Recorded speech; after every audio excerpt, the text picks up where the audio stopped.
million a year.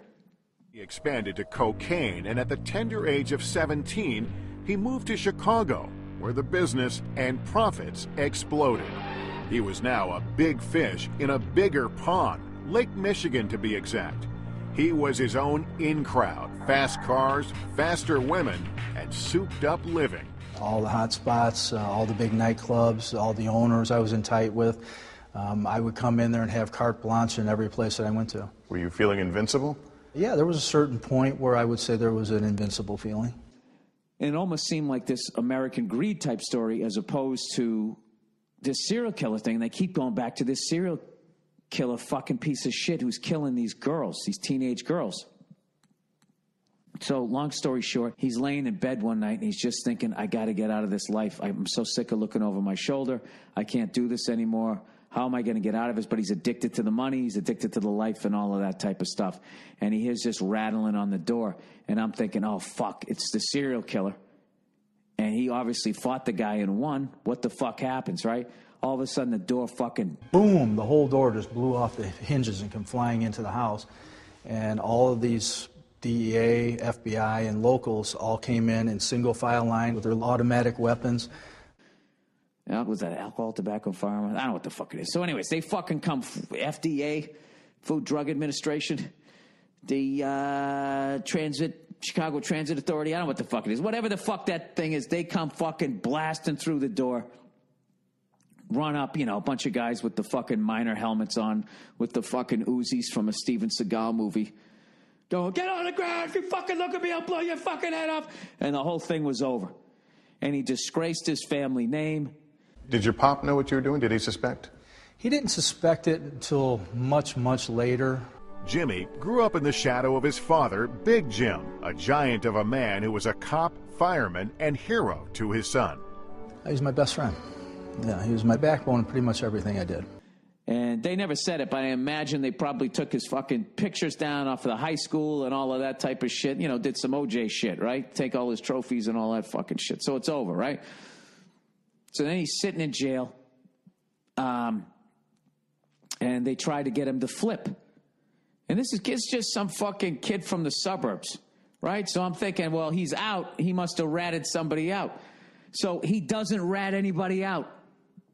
He's like, I'm not telling on anybody. So then they're like, all right, well, fuck you. So now you're not going to help us out. We're going to fucking give you, the full extent of the law. We're going to prosecute you. So they gave him 10 years. The guy gets 10 years.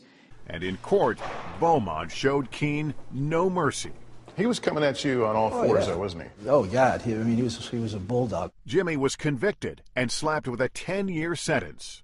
He's in like a minimum security because, he didn't really have any violent past or anything. He was just getting people addicted to drugs. That's all he was doing. So his dad is devastated and all that shit, and he goes to jail. And meanwhile, this serial killer guy's out there killing these girls. So I'm thinking, what the fuck? And they keep going to commercial. Me and Verzi are looking at each other going, how the fuck are they going to tie this fucking thing together? The baseball kid comes with bat and 6 balls. Assembly required. New from Ohio Art. Long story short, they ended up catching the serial killer guy. I forget how he fucked up, but they ended up catching him in one of those things where you seem relieved and all of that type of shit. And but he had this thing where he wouldn't admit to all of them, and if you came at him, he would just clam up and wouldn't say shit. He denied confessing to any killing, including Jesse's and Trisha's. What's more, he claimed it was all a misunderstanding about disturbing dreams he had. So he ends up going to jail for either 1 or 2 murders for life. He's never fucking getting out. So meanwhile, there's all these parents whose daughters were killed by this guy and they don't know where they are, and all they just want is the body. They want fucking closure. And these parents are just tortured by this fucking thing, all right? So they're trying to figure out, because he won't talk to them, he won't tell them anything. And he's also in denial, and he keeps going actually, I didn't kill him, and blah, blah, blah, blah, blah. And then one day be like, oh, I did, and I blacked out, I don't remember. The guy was just a fucking creepy goddamn mess, right? So they end up coming up with this idea that they need a charismatic person to talk to to befriend this serial killer, gain the guy's trust, and maybe he'll tell him where, the bodies are and that type of shit. So they go to this fucking dude, Captain America. You know, the football player, the movie star looking guy who fucked his whole life up because he got involved in drugs, right? And they approach him to go from his minimum security to go into a maximum security prison with his murderers, rapists, animals, fucking maniacs, right? And, you know, to go in there, and they said, if you get this information out, we'll take your sentence and we'll just wipe out the rest of it. We'll set you free. He'd already done like 3-4 years. And he came up with an outside-the-box scheme to get Hall, which would risk the life of that charismatic convict he had just put away for dealing drugs, Jimmy Keene. What happens when I've got to deal with all these crazy killers and stuff? You know, what if I get shanked? What if I get killed? I mean, am I going to survive this? So, meanwhile, Captain America's dad had a series of strokes, you know, and was basically going to die. And he had to go see him. I mean, it's like a fucking movie. So he goes, all right, fuck it. I'll do it. We pried through the window to each other and we talked for a while, and he didn't even know about the offer. Nobody knew about it. Jimmy now realized that he had a one-time only opportunity to fix the mess he'd made for himself and get out while his dad was still alive. But I want it in writing that you're definitely going to let me go. So they say, yeah. So they go, all right. He goes, here. They go, here's the deal. We don't want you to approach him for at least 6 months because he's very cagey, and if you fucking, you know, come at the guy the wrong way, he just fucking walls himself off, and that's it. All right? So this kid comes, he goes in, he goes, fine, cool, and he walks in there. He's like, I don't have 6 months. My dad's going to die. All he wanted was to get in and out with Trisha's location and as fast as possible. Within the first 2 months, first 2 hours, he goes into the fucking jail, and he fucking, on purpose, accidentally bumps into the guy. I was waiting with my tray, and I look over, and there he is, 20, 25 feet away from me, sitting there all by himself. It felt like a magnet was compelling me to come to him. And finally, I bumped shoulders with him on purpose. And then he immediately apologizes. He goes, oh, I'm sorry about that, buddy. I didn't see you standing there. Hey, he goes, I'm new here. Do you know where the library is? And the guy tells him where the library is, and he goes, thanks, man. You know, and he said something to the effect of, yeah, you're a good guy. And gives him a little slap on the shoulder. That's it.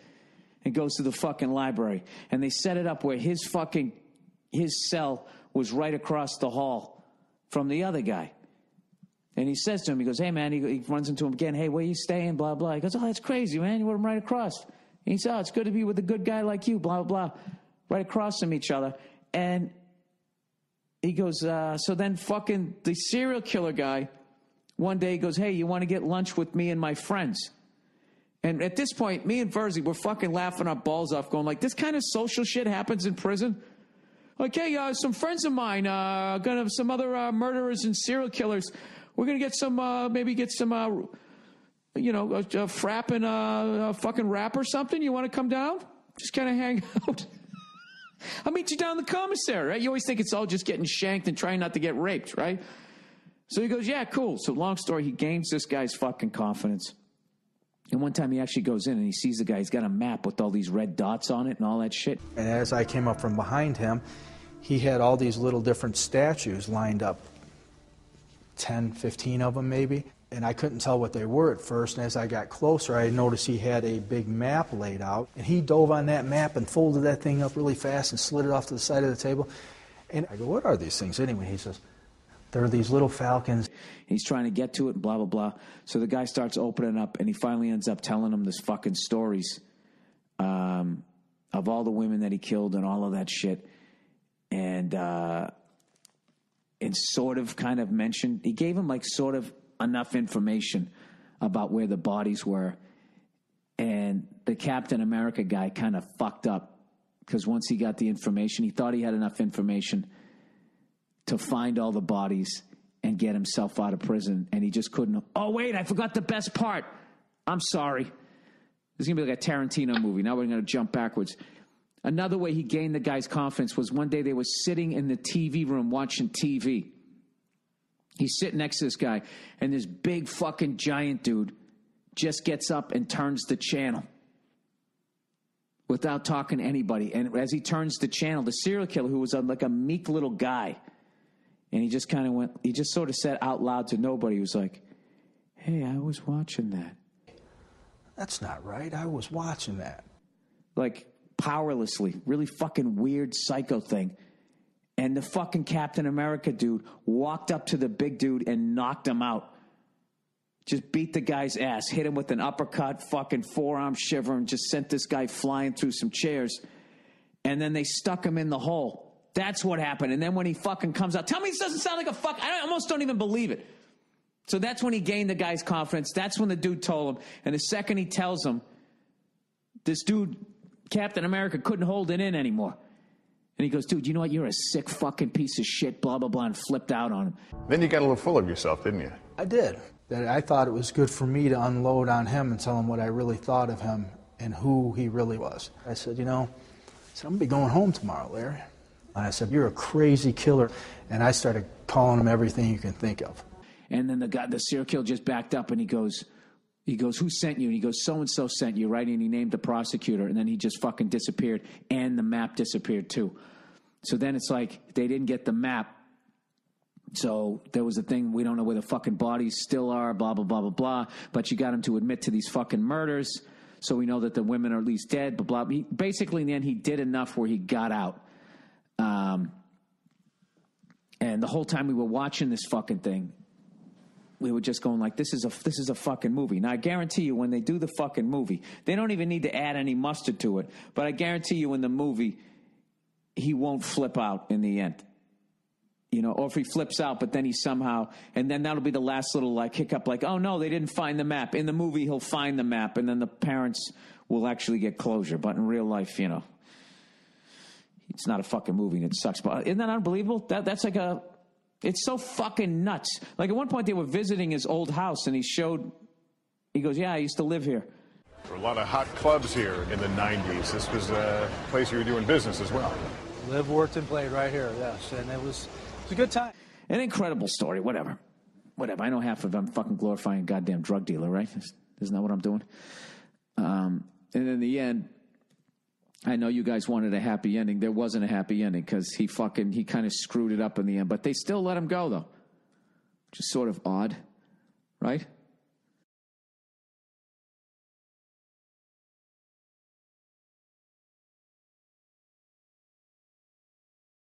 But they're furious he blew his cover before finding their daughter. Why would you have been so close? Yes. And then give it up like you did? I try not to dwell on that at all because it eats at me, and it's very hard to deal with that he was that close.